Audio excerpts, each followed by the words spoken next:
Prostat, erkek vücudunda bulunan erkek ürogeniter sisteminin parçası olan bir organdır. Mesane çıkışında yer almaktadır. Asıl görevi ejekülatın içerisinde yer alan sıvının bir kısmını salgılamaktır. Mesane dediğimiz idrar torbasının çıkışında yerleştiği için prostat bezinin hastalıkları işeme ile ilgili sıkıntılarla kendini gösterir. Prostatın hastalıklarına baktığımızda enfeksiyonu, iyi huylu büyümesi ve kanseri görülebilmekte.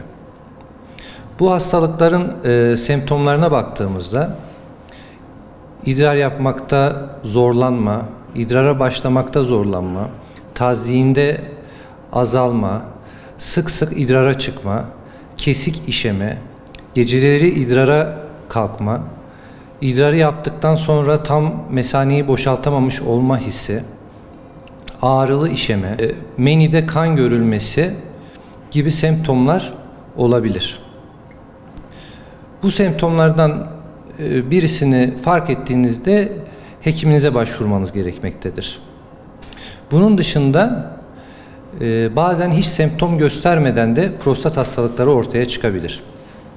Özellikle 50 yaşından sonra ailesinde prostat kanseri öyküsü var ise de 45 yaşından sonra hastaların en azından bir prostat değeri dediğimiz PSA değerine baktırmak için hastaneye başvurmaları faydalı olabilir. 40 yaşından sonra her erkekte prostat büyümesi kendisini gösterebilir. İyi huylu prostat büyümesine baktığımız zaman eğer tedavisi ihmal edilir ve bu işeme semptomlarının araştırılması için bir yere başvurulmazsa uzun dönemde böbrek yetmezliği hatta diyalize kadar giden sorunlarla karşılaşılabilir.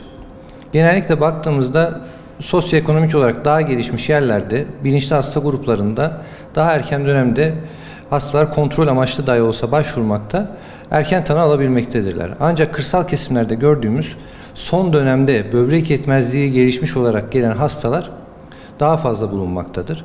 Bu nedenle idrar yapmakla ilgili semptomlar göz ardı edilmemelidir.